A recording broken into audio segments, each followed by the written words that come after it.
curtain rises, disclosing the ushers of the theatre still moving up and down the aisles. Cries of "Programme, programme" are heard. There is a bustle of brilliant conversation, illuminated with flashes of opera glasses and the rattle of expensive jewellery. Then suddenly, almost unexpectedly, in fact, just as if done, as it were, by machinery, the lights all over the theatre, except on the stage, are extinguished. Absolute silence falls. Here and there is heard the crackle of a shirt front, but there is no other sound. In this expectant hush, a man in a check tweed suit walks on the stage. Only one man, one single man. Because if he had been accompanied by a chorus, that would have been a burlesque. If 4 citizens in togas had been with him, that would have been Shakespeare. If 2 Russian soldiers had walked after him, that would have been melodrama. But this is none of these. This is a problem play. So he steps in alone, all alone, and with that absolute finish of step, that ability to walk as if, how can one express it? As if he were walking, that betrays the finished actor. He has, in fact, barely had time to lay down his silk hat when he is completely betrayed. You can see that he is a finished actor, finished about 15 years ago. He lays the hat, hollow side up, on the silk hat table on the stage right center, bearing northeast, a half a point west from the red mica fire on the stage, which warms the theatre. All this is done very, very quietly, very impressively. No one in the theatre has ever seen a man lay a silk hat on a table before, and so there is a breathless hush. Then he takes off his gloves, one by one, not 2 or 3 at a time, and lays them in his hat.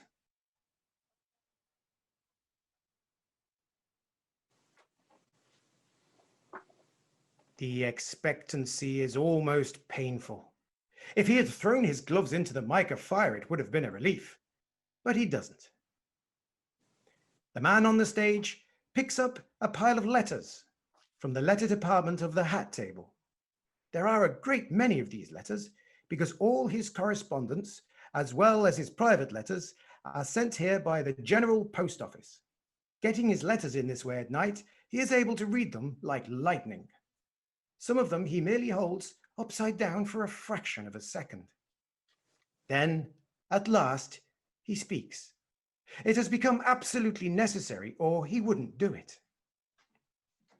So, Sao Paulo prison again. Rio Tinto down again. Morbidly anxious. Better sell for £500,000 sterling. Did you hear that? £500,000 sterling, and he takes it just as quietly as that. And it isn't really in the play either. Sao Paulo and Rio Tinto just come in to let you know the sort of man you're dealing with. Lady Garthorne, dinner Thursday the 9th. Lunch with the ambassador Friday the 10th. And mind you, even this is just patter. The ambassador doesn't come into the play either. He and Lady Garthorne are just put in to let the people in the cheaper seats know the kind of thing they're up against. Then the man steps across the stage and presses a button. A bell rings. Even before it has finished ringing, nay, just before it begins to ring, a valet enters. Did you ring, Sir John? You can tell he is a valet because he is dressed in the usual home dress stage of a stage valet. There is a rustle of programs all over the house. You can hear a buzz of voices say, "He's Sir John Trevor." They're all onto him. When the valet says, "Did you ring, Sir John?" he ought to answer, "No, I merely knocked the bell over to see how it would sound." But he misses it and doesn't say it. Has her ladyship come home? Yes, Sir John. Has anyone else been here? Mr. Harding, Sir John. Anyone else? No. Sir John. Very good. The valet bows and goes out, and everybody in the theatre, or at least everybody in the seats worth over $1, knows that there's something strange in the relations of Lady Cicely, Trevor, and Mr. Harding. You notice, Mr. Harding was there, and no one else was there. That's enough in a problem play. The double door at the back of the stage, used only by the principal characters, is opened, and Lady Cicely Trevor enters. She is young and very beautiful, and wears a droopy hat and long, slinky clothes, which she drags across the stage. She throws down her feather hat and her crepe de what-do-you-call-it boa on the boa stand. Later on, the valet comes in and gathers them up. He is always gathering up things like this on the stage. Hats and boas and walking sticks thrown away by the actors, but nobody notices him. They are his perquisites. Sir John says to Lady Cicely, Shall I ring for tea? and Lady Cicely says, Thanks. No. in a weary tone. This shows that they are the kind of people who can have tea at any time. All through a problem play, it is understood that any of the characters may ring for tea and get it. Tea in a problem play is the same as whiskey in a melodrama. Then there ensues a dialogue to this effect. Sir John asks Lady Cicely if she has been out. He might almost have guessed it from her coming in a hat and cloak, but Sir John is an English baronet. Lady Cicely says, Yes, the usual round. and distributes a few details about duchesses and princesses for the general good of the audience. Are you going out? Yes, immediately. To the house, I suppose. This is very impressive. It doesn't mean, as you might think, the workhouse or the White House or the station house or the Bon Marché. It is the name given by people of Lady Cicely's class to the House of Commons. Yes, I am extremely sorry. I had hoped I might ask to go with you to the opera. I fear it is impossible. The ministers have brought down the papers, the Kafunistan business. The House will probably divide into subcommittees. Oh, Gatherson will ask a question. Oh, that must be stopped at all cost. The fate of the party hangs on it. Sir John has risen. His manner has changed. His look is altered. You can see him alter it. It is now that of a statesman. The technical details given above have gone to his head. He can't stop. He goes on. They will force a closure on the second reading, go into committee, redivide, subdivide, and force us to bring down the estimates. While Sir John speaks, Lady Cicely's manner has been that of utter weariness. She has picked up the London Times and thrown it aside. Taken up a copy of Punch and let it fall with a thud to the floor. Looked idly at a piece of music and decided, evidently, not to sing it. Sir John runs out of technical terms and stops. The dialogue has clearly brought out the following points. Sir John is in the House of Commons. Lady Cicely is not. Sir John is 25 years older than Lady Cicely. He doesn't see, isn't he a fool when everybody in the gallery can see it, that his parliamentary work is meaningless to her, that her life is insufficient. That's it. Lady Cicely is being starved. All that she has is money, position, clothes, and jewelry. These things starve any woman. They cramp her.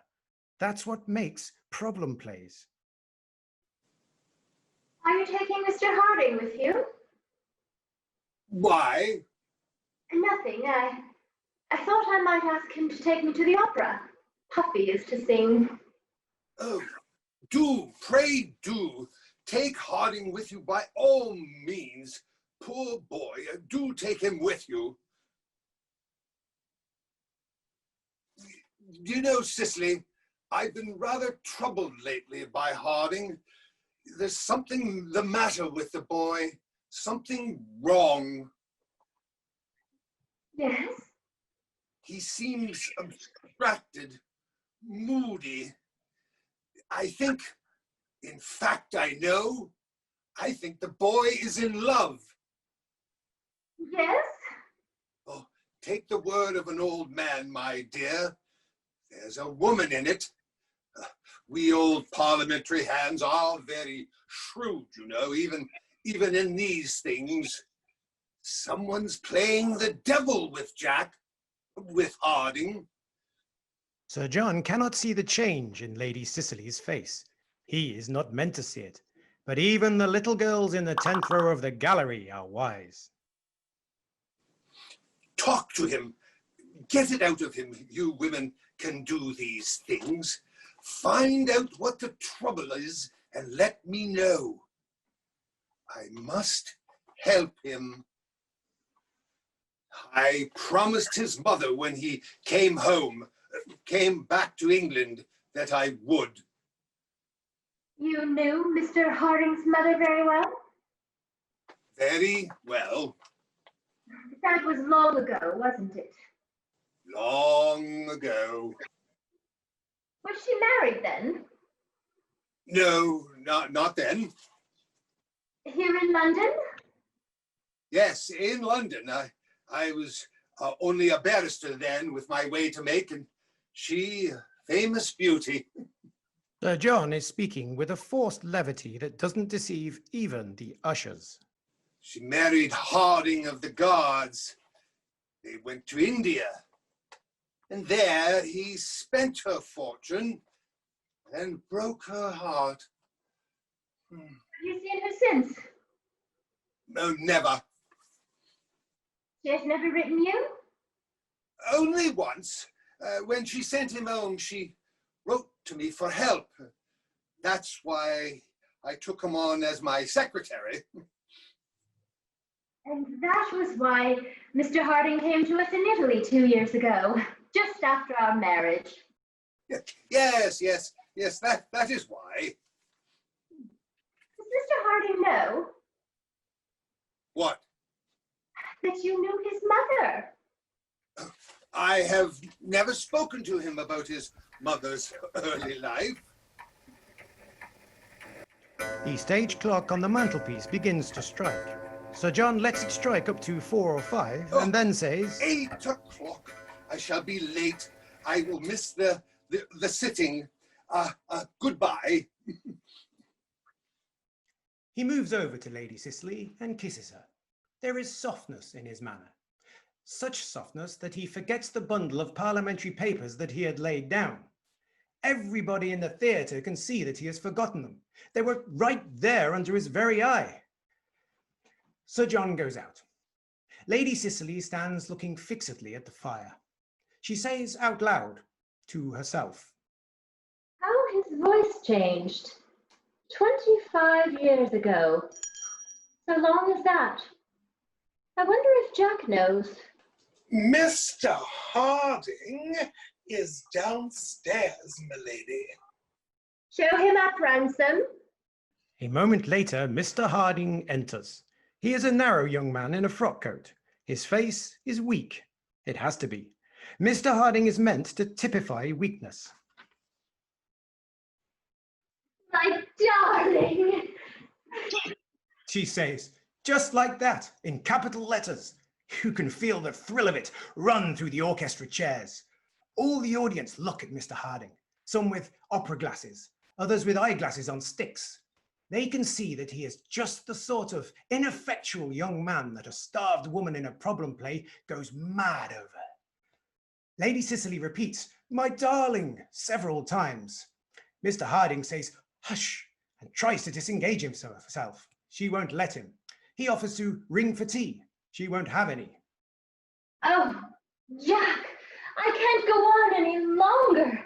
When you first loved me, I thought I could. But I can't. It throttles me here.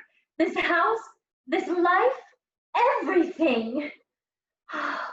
Do you remember, Jack, when you first came in Italy? At Amalfi, when we sat on the piazza of the Palazzo?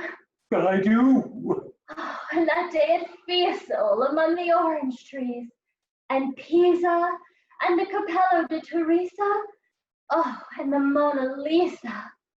Oh, Jack, take me away.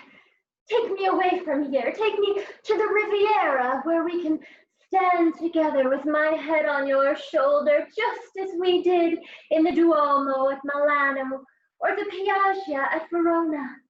Take me to Corfu, to the Campo Santo, to Civita Vecchia, to Paranoia, anywhere. My dearest, I will. Any man in the audience would do as much. They'd take her to Honolulu.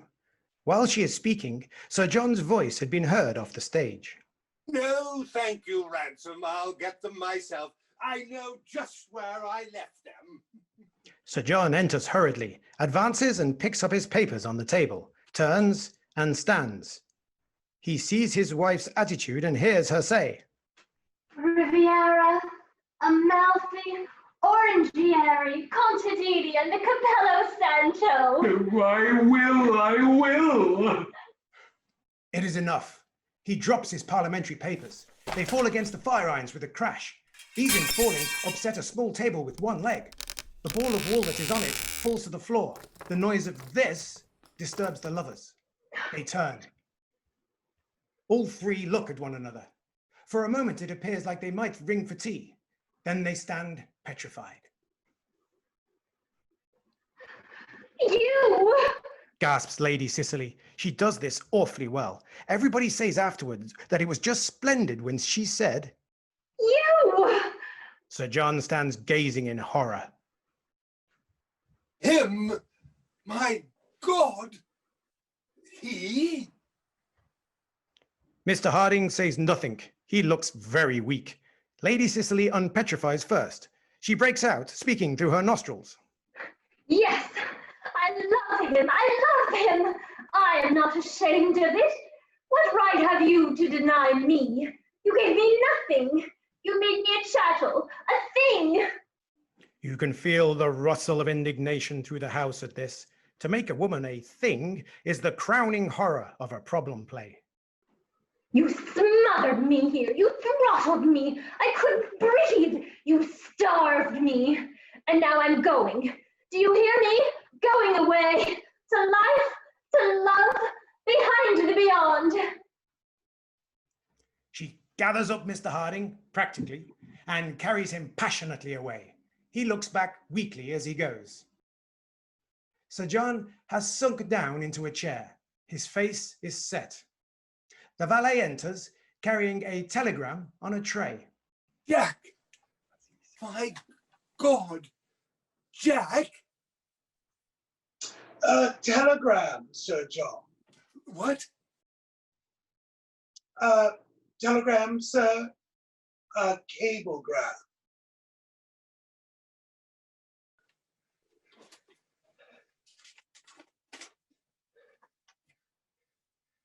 He is dead. My duty has ended.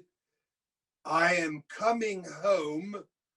Margaret Harding. Margaret coming home. It only needed that. My God. As he says it, the curtain falls. The lights flick up. There is a great burst of applause. The curtain rises. Lady Cicely and Mr. Harding and Sir John all come out and bow charmingly. There is no trace of worry on their faces, and they hold one another's hands. Then the curtain falls, and the orchestra breaks out into a Winter Garden waltz. The boxes buzz with discussion. Some of the people think that Lady Cicely is right in claiming the right to realize herself. Others think that before realizing herself, she should have developed herself. Others ask indignantly how she could know herself if her husband refused to let her be herself. But everybody feels that the subject is a delicious one. Those of the people who have seen the play before very kindly explain how it ends, so as to help the rest to enjoy it. But the more serious-minded of the men have risen, very gently, and are sneaking up the aisles. Their expression is stamped with deep thought as if pondering over the play. But their step is that of leopards on the march, and no one is deceived as to their purpose. The music continues. The discussion goes on. The leopards come stealing back. The orchestra boils over in a cadence and stops. The theatre is darkened again. The footlights come on with a flash. The curtain silently lifts, and it is Act 2, 6 months later.